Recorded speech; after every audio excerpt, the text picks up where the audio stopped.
అందరికీ ప్రణామం. ఆషాఢ మాసంలో మనకు బోనాలు, అమ్మవారి నవరాత్రులు అన్నీ స్టార్ట్ అవుతాయి. అలానే మెహందీ పెట్టుకుంటారు అమ్మాయిలు చాలా.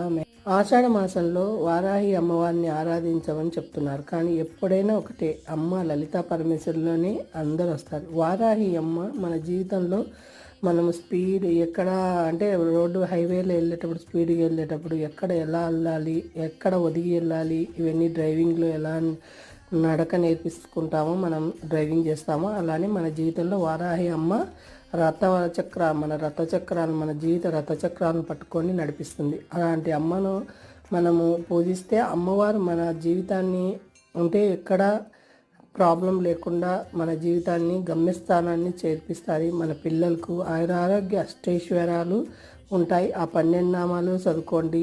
నేను ఇచ్చిన వారాహి అమ్మ నామాలు చదువుకుంటే సర్వదా సర్వత్రా సర్వ వేళలా మనందరికీ రక్షగా